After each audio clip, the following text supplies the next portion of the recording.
Hello welcome back students, आपका स्वागत है मेरा यूट्यूब चैनल पे।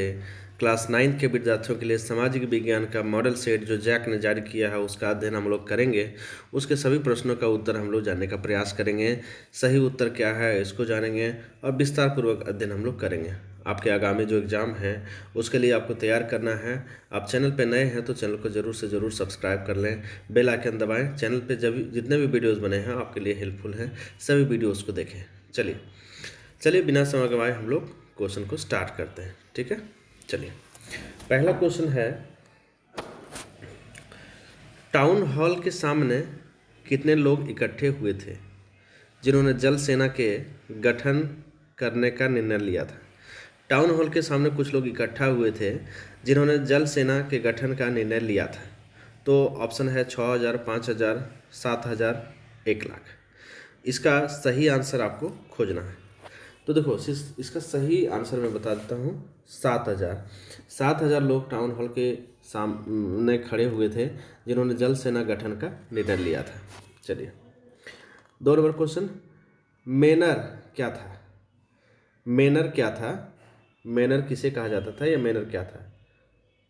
भवन था, गांव था, एस्टेट था या इनमें से कोई नहीं? ठीक है, तो मैनर जो था, मैनर एक स्टेट था, ए स्टेट, मैनर ए स्टेट था। ठीक है, चलिए आगे बढ़ते हैं हम लोग। क्वेश्चन हम लोग 3 देखेंगे। रूसी शासक जार निकोलस द्वितीय ने कब त्यागपत्र दिया? रूस के जो शासक थे जार निकोलस, यह नाम याद रखना, जार निकोलस, जार निकोलस द्वितीय, इन्होंने त्यागपत्र कब दिया? ठीक है, इन्होंने त्यागपत्र कब दिया? तो चलिए, इन्होंने त्यागपत्र दिया था 2 मार्च 1917 को। रूस के जो शासक थे जार निकोलस द्वितीय, इन्होंने त्यागपत्र दिया था 2 मार्च 1917 को। ठीक है, चलिए आगे बढ़ते हैं। नंबर 4, कुलक से क्या समझते हैं, यानी कुलक किसे कहते हैं या कुलक से क्या समझते हैं, इसका आंसर हम लोग देखेंगे। ठीक है, इसे क्या कहते हैं? सेना की अच्छी पहल, किसान की अच्छी हालत, सेना की अच्छी हालत, किसान की अच्छी हालत, राजा की अच्छी हालत, रानी की अच्छी हालत। तो कुलक किसे कहते हैं या कुलक से क्या मतलब है, इसका आंसर देना। तो देखो मैं बताता हूँ, कुलक का अर्थ होता है, कुलक जो यूज किया जाता था वो था किसान की अच्छी हालत, किसान की अच्छी हालत को कुलक कहा जाता था। ठीक है, तो चलिए आगे बढ़ते हैं, बहुत अच्छे क्वेश्चन है। नंबर 4 हम लोग देखेंगे। यस, नाजी मूथ लीग की स्थापना कब हुई? नाजी मूथ लीग की स्थापना कब हुई? तो मैं इसका आंसर बता देता हूँ। नाजी मूथ लीग की स्थापना हुई थी 1922 को। 1922 को नाजी मूथ लीग की स्थापना हुई थी। ठीक है, चलिए बहुत अच्छे क्वेश्चन। नेक्स्ट हम लोग देखेंगे, इवैक्यूएशन से नाजियों का क्या तात्पर्य था? इवैक्यूएशन से नाजियों का क्या तात्पर्य था? तो इवैक्यूएशन से नाजियों का तात्पर्य था गैस चैम्बरों में मृत्यु। यस, गैस चैम्बरों में मृत्यु जो था वह इवैक्यूएशन से नाजियों का तात्पर्य यही था, गैस चैम्बरों में मृत्यु। चलिए, जर्मन मुद्रा को क्या कहा जाता है? नंबर 7, जर्मन मुद्रा को क्या कहा जाता है? तो जर्मन मुद्रा को मार्क कहा जाता है। ठीक है, जर्मन मुद्रा को मार्क कहा जाता है। चलिए आगे बढ़ते हैं हम लोग, नंबर 8 देखेंगे। यस,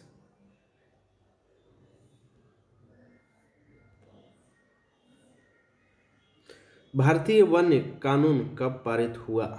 आपके ऑप्शन हैं 1860, 1865, 1855, 1835। भारतीय वन्य कानून कब पारित हुआ? तो भारतीय वन्य कानून 1865 में पारित हुआ था। भारतीय वन्य कानून 1865 में पारित हुआ था। चलिए बहुत अच्छे क्वेश्चन।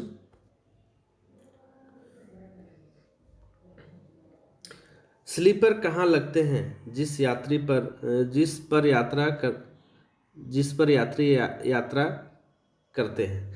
स्लीपर कहाँ लगाए जाते हैं, मतलब स्लीपर जो है वो कहाँ रहते हैं? ठीक है, तो स्लीपर जो है रेलगाड़ी के पटरी पे नहीं होता, रेलगाड़ी के इंजन में नहीं होता है, रेलगाड़ी के डब्बे में होता है। स्लीपर कोच जिसे हम लोग बोलते हैं, स्लीपर जो सीट होता है वो यात्री रेल के डब्बे में लगाया जाता है, ठीक है, ऊपर में रहता है। चलिए आगे बढ़ते हैं हम लोग। भारत में चलवासी चरवाहे अपने साथ निम्न जानवरों के साथ घूमते हैं, अपने साथ निम्न जानवरों के साथ घूमते हैं।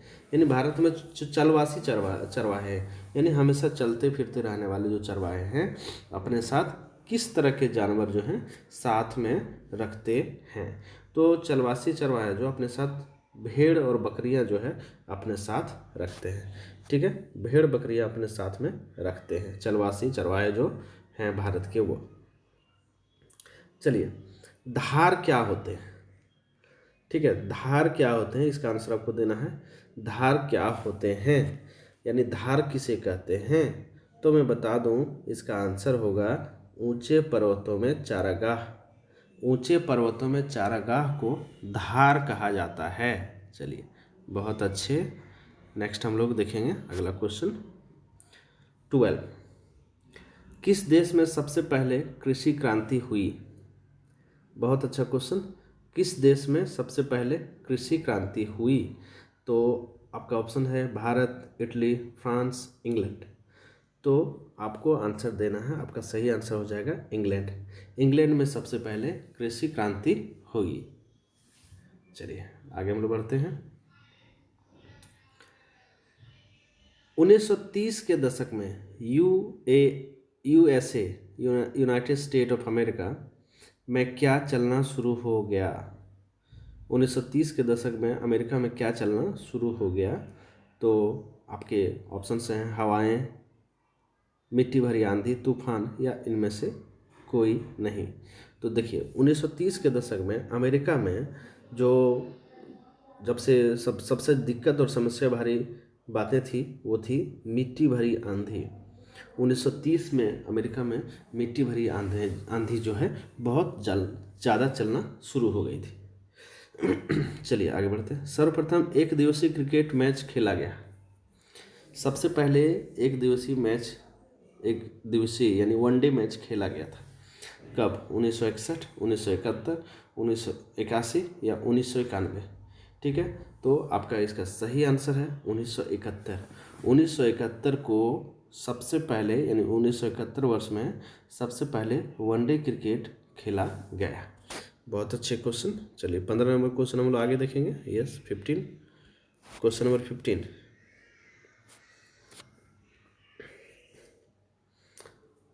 100 क्लोथ्स कहाँ तक वस्त्र पहनते थे? जो 100 क्लोथ्स थे वो कहाँ तक वस्त्र को पहनते थे? तो उनका वस्त्र बड़ी रोचक था और वो घुटने तक वस्त्र पहनते थे। 100 क्लोथ्स जो हैं वो घुटने तक वस्त्र पहनते थे। चलिए आगे बढ़ते हैं। मनोक जी कोवास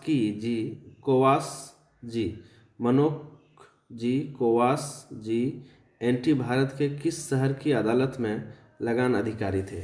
ये दोनों नाम जो आप देख रहे हैं, मनोक जी और कोवास जी एंटी भारत के किस शहर की अदालत में लगान के अधिकारी थे? ठीक है, मुंबई, सूरत, मैसूर या पूना, ठीक है। तो इसका आपका सही उत्तर हो जाएगा आपका सूरत, यानी सूरत की अदालत में जो है ये दोनों लगान के अधिकारी थे, ठीक है। चलिए आगे बढ़ते हैं। भारतीय भूभाग का कुल क्षेत्रफल कितना है? बहुत अच्छा क्वेश्चन। भारतीय भूभाग के कुल क्षेत्रफल जो है 328 लाख वर्ग किलोमीटर है। 328 लाख वर्ग किलोमीटर हैं भारतीय भूभाग के क्षेत्रफल। चलिए बहुत अच्छे, आगे बढ़ते हैं हम लोग। 18 नंबर देखेंगे। भारत देश किस गोलार्ध में स्थित है? ठीक है, भारत देश किस गोलार्ध में स्थित है? तो सीधा और सरल जवाब है उत्तरी गोलार्ध में भारत जो है स्थित है। चलिए बहुत अच्छे क्वेश्चन, आगे बढ़ते हैं हम लोग। Question number 19। यस, चलिए क्वेश्चन नंबर 19 हम लोग देखते हैं। भारत का कौन सा स्थान 3 सागरों के मिलन स्थल पर स्थित है? कौन सा स्थान जो है वो 3 सागरों के मिलन स्थल पर स्थित है? पांडुचेरी, पुदुचेरी, कन्याकुमारी या गोवा, या इनमें से कोई नहीं। ठीक है, तो ये कन्याकुमारी जो है ये 3 सागरों से घिरा हुआ स्थान है। ये भारत का स्थान है कन्याकुमारी। ठीक है, चलिए आगे हम लोग बढ़ते हैं। निम्नलिखित में से कौन सी नदी प्रायद्वीपीय भारत की सबसे बड़ी नदी है? प्रायद्वीपीय भारत की सबसे बड़ी नदी जो है वो कौन सी है? तो वो है गोदावरी नदी। यानी प्रायद्वीपीय भारत की सबसे बड़ी नदी जो है वो है गोदावरी नदी। चलिए, बहुत अच्छा क्वेश्चन ये रहा आपका। अगला देखते हैं 21। ब्रह्मपुत्र नदी को तिब्बत में क्या कहते हैं? बहुत अच्छा क्वेश्चन। तिब्बत में ब्रह्मपुत्र नदी को क्या कहा जाता है? तो सांगपो। तिब्बत में ब्रह्मपुत्र नदी को सांगपो नदी कहा जाता है। बहुत अच्छे क्वेश्चन।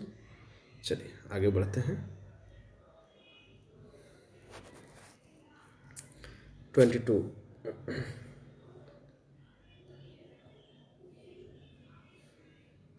किस स्थान पर विश्व में सबसे अधिक वर्षा होती है? तो कौन से स्थान पे विश्व की बात हो रही है? यहाँ विश्व की बात हो रही है। कौन से स्थान में विश्व में सबसे अधिक वर्षा होती है? तो ये आपका होगा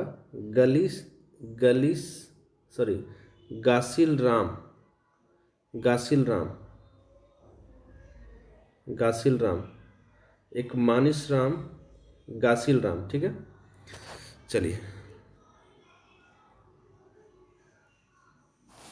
चलिए आगे बढ़ते हैं।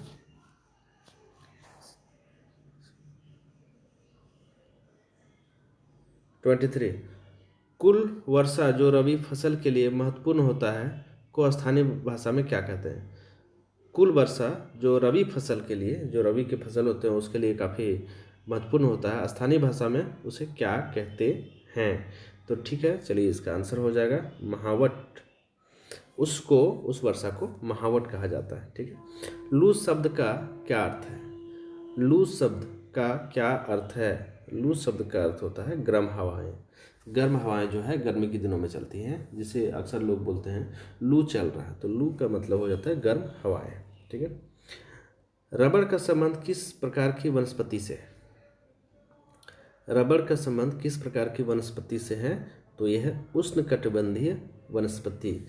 यानी उष्णकटिबंधीय जो वनस्पति हैं उससे रबड़ का उत्पादन होता है, और रबड़ का संबंध उष्णकटिबंधीय से है। चलिए, बहुत अच्छे क्वेश्चन। तिब्बती जंगली गधे का दूसरा नाम क्या है? देखिए सवाल, तिब्बती जंगली गधे का दूसरा नाम क्या है? यह है कियांग। तिब्बती जंगली गधे को कियांग बोला जाता है। ठीक है। चलिए, किस राज्य की साक्षरता दर सबसे अधिक है? किस राज्य की साक्षरता दर सबसे अधिक है? तो मैं बता दूं, केरल की साक्षरता दर भारत में सबसे अधिक है। चलिए, बहुत अच्छा क्वेश्चन था। स्थल और जल में निवास करने वाले प्राणी को क्या कहते हैं? स्थल में भी रह सकता है और जल में भी। स्थल मतलब जमीन पे भी रह सकता है, जल मतलब पानी में भी रह सकता है। वैसे जानवर को क्या बोलते हैं? तो वैसे जानवर को हम लोग उभयचर बोलते हैं। उभयचर जो जानवर होते हैं, जैसे मेढक हो गया, तो मेढक पानी में भी रह सकता है और स्थल में भी रह सकता है, तो मेढक हो गया उभयचर जानवर। चलिए 29 हम लोग देखते हैं। आंतरिक प्रयास का उदाहरण निम्न में से कौन सा है? आंतरिक प्रयास का उदाहरण निम्न में से कौन सा है? तो यह है देश के अंदर आंतरिक प्रवास। आंतरिक प्रवास जो है उसका मतलब होता है देश के अंदर। आंतरिक मतलब अंदर, प्रवास मतलब रहना, तो देश के अंदर रहना। ठीक है। एक मध्य यूरोपीय देश है, कौन सा? एक मध्य यूरोपीय देश है, ये पोलैंड है। ठीक है। चलिए आगे बढ़ते हैं। आजीवन घाना का राष्ट्रपति कौन बन गया है? ठीक है, तो ये आजीवन जो है घाना का राष्ट्रपति कौन बन गया है, इसका आपको आंसर देना है। इसका आंसर है एक्रूडा। एक्रूडा जो है वो हमेशा के लिए इस देश का राष्ट्रपति बन गया है। चलिए हम लोग 32 देखेंगे।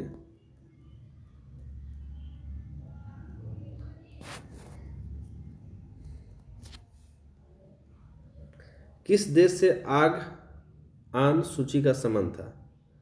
आन सांग सूची ही होना चाहिए, कुछ गलतियां हो जाती है प्रिंटिंग में। जैसे पिछला एक क्वेश्चन था मासिन राम जो वर्षा है, वो मासिन राम जो है ज़्यादा वर्षा होती है, लेकिन वो प्रिंटिंग मिस्टेक के कारण ऐसा होता है। किस देश से आन सांग सूची का संबंध है? ठीक है, तो आन सांग सूची का संबंध जो है म्यांमार से आन सान सूची का संबंध। आन सान सूची एक व्यक्ति का नाम है जिसका संबंध म्यांमार देश से है। ठीक है। 33 लोकतंत्र जनता के लिए और जनता द्वारा शासन है, यह कथन किसका है? किसने कहा कि लोकतंत्र जो है जनता के लिए और जनता के द्वारा शासन है? इसका आंसर है अब्राहम लिंकन, जो अमेरिका के राष्ट्रपति थे। उन्होंने कहा था कि लोकतंत्र जो है वो जनता के लिए जनता के लिए और जनता द्वारा शासन है। ठीक है, चलिए बहुत अच्छे क्वेश्चन। अगला देखते हैं, दक्षिण अफ्रीका में रंगभेद कब खत्म हुआ था? दक्षिण अफ्रीका में रंगभेद कब खत्म हुआ था? तो इसका आंसर मैं देना चाहूँगा, रंगभेद जो है 26 अप्रैल 1994 को दक्षिण अफ्रीका में रंगभेद खत्म हो गया था।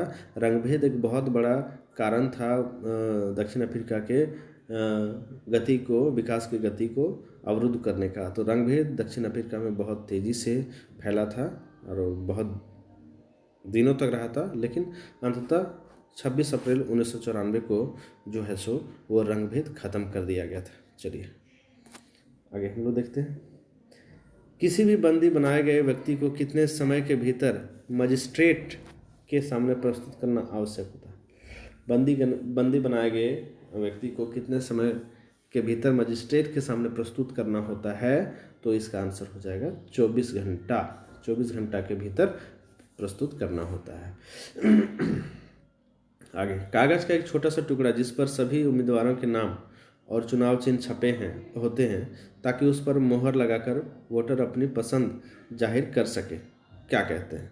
उसे क्या कहते हैं? अपने चुनाव में वोट दिया होगा तो उसे कहते हैं मतपत्र।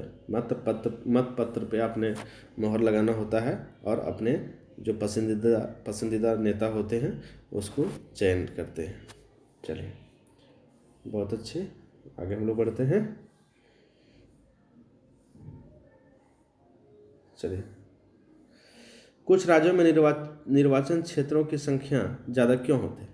कुछ एक राज्य हैं जिसमें निर्वाचन क्षेत्रों की संख्या ज़्यादा है, तो उसका कारण है कि मतदाता जो है वो अधिक होता है। जहाँ मतदाता अधिक होता है वहाँ निर्वाचन क्षेत्र या निर्वाचन सीट जो है वो ज़्यादा हो सकता है। चलिए बहुत अच्छे, चलिए हम लोग आगे बढ़ते हैं। चुनाव चिन्ह कौन प्रदान करता है? चुनाव चिन्ह कौन प्रदान करता है?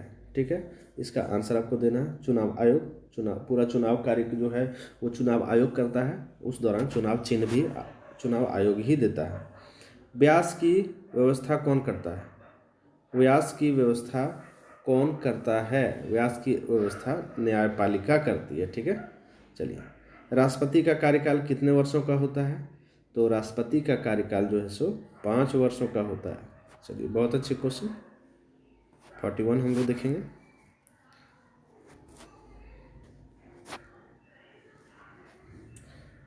वह व्यक्ति जो बिना कोई वेतन लिए अपने स्वामी की सेवा करता है और अधिकार नाम की चीज़ का उसके जीवन में दूर दूर तक कोई संबंध नहीं होता है, उसे क्या कहते हैं? उसे कहते हैं दास, जो है सो वो स्वामी की सेवा करता रहता है। ठीक है, चलिए आगे बढ़ते हैं। इनमें से एक राजनीतिक अधिकार है, कौन सा जो है? इन चारों ऑप्शन में एक राजनीतिक अधिकार है, वो है वोट देने और चुनाव लड़ने का अधिकार। ठीक है, घूमने का अधिकार, भोजन का अधिकार, झगड़ा का अधिकार ये कोई अधिकार नहीं है। वोट देने का अधिकार और चुनाव लड़ने का अधिकार एक राजनीतिक अधिकार है। चलिए 43 हम लोग देखते हैं, एक ही भूमि पर उत्पाद करने की एक विधि है, कौन से? आपके आंसर देने हैं आपको। यह है बहुविधि फसल प्रणाली, यानी बहुविधि फसल प्रणाली। एक ही भूमि पे तरह तरह के फसल जो उगाते हैं वो बहुविधि फसल प्रणाली होती है। ठीक है, उत्पादन के मुख्य कारक कौन नहीं है? उत्पादन के मुख्य कारक कौन नहीं है? तो उत्पादन के मुख्य कारक जो है सो वो कौन नहीं, इसका आंसर आपको देना है। भूमि, भौतिक पूंजी, मानव पूंजी, बाजार। तो उत्पादन का जो है मुख्य कारक कौन नहीं है, इसका आंसर आपको देना है।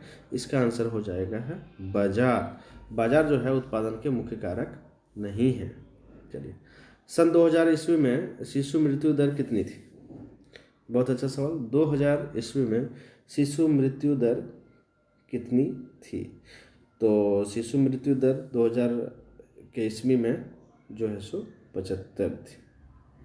ठीक है, चलिए आगे बढ़ते हैं हम लोग। 46 देखेंगे।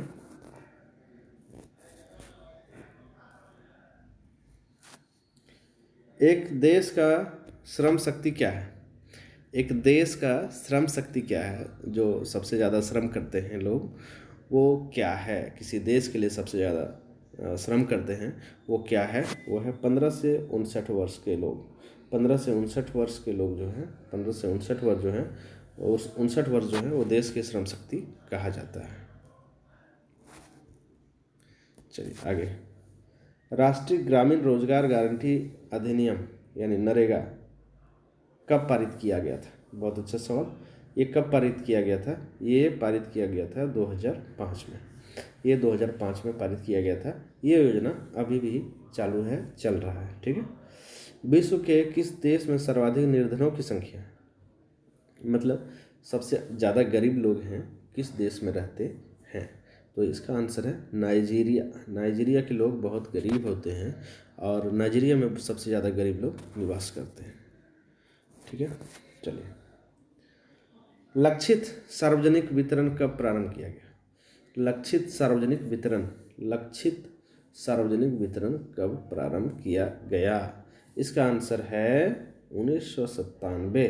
1997 में लक्षित सार्वजनिक वितरण का आरंभ किया गया। ठीक है। लास्ट क्वेश्चन, राशन कार्ड कितने प्रकार के होते हैं?